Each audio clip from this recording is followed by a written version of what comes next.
I've been reading through my Batman catalog, and I came across this comic, Batman Black and White, which came out in the late 90s.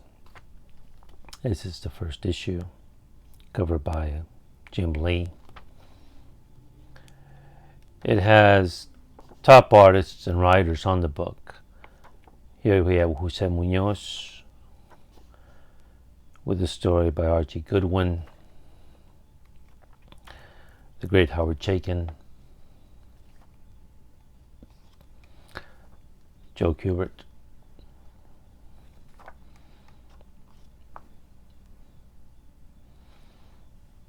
I think in film or in books, these are the tops, right? They would be the top in the medium, and these are the top in the comic medium. Just Bruce Timm.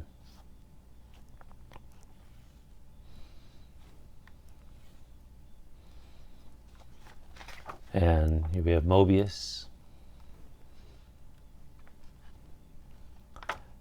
But of all the stories here, the most compelling for me was the one by Ted McKeever, which is the first one here. It's called Perpetual Mourning.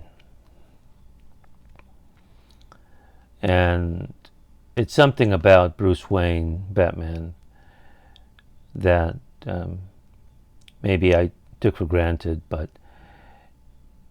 it's one of those things about his victims, the ones he can't save. They're always with him. I mean, as a boy, he saw his parents killed, and that must stay with you. Some guilt must remain. Even though you were just a child, there's nothing you could have done to prevent it. You still feel some responsibility. It's not just loss, but responsibility in some way. Especially if it was your idea to go to the movies that night. I mean, to go see El Zorro, I think that's what it was.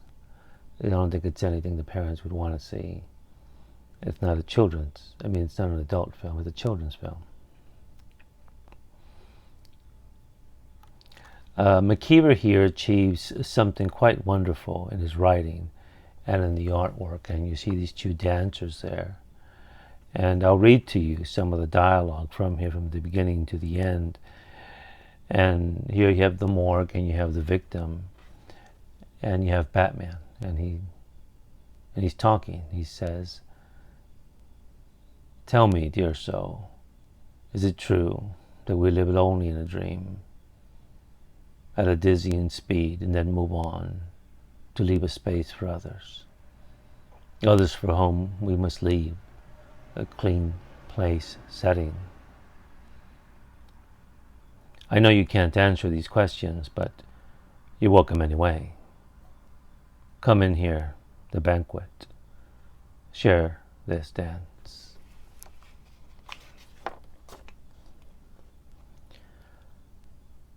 Time to begin.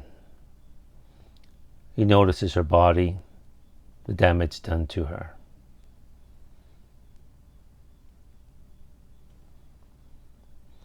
He says, "You struggled for air, for life." I notice she has suddenly begun to smile.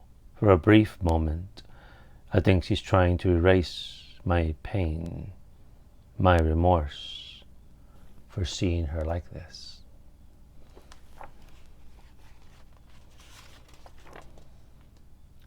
But then I remember it's simply rigor mortis setting in. I like to think she cracked him good in the mouth. The lacerations in her knuckles indicate the possibility. Oh, that's my girl. A piece of the bastard's tooth, a DNA business, card with a name and address. Oh, she got you. She got you, bastard.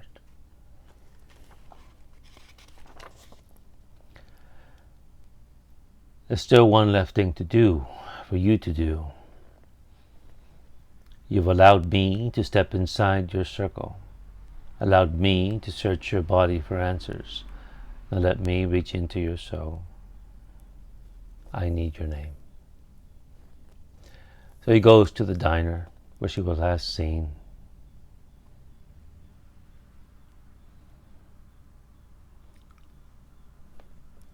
The one I couldn't get to. The ones I couldn't save in time.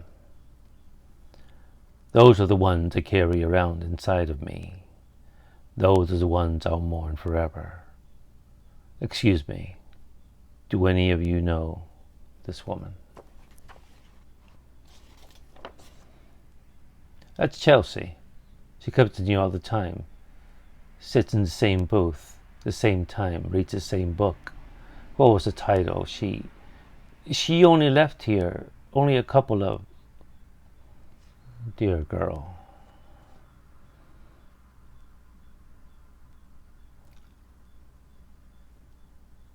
You only have your thoughts and dreams ahead of you.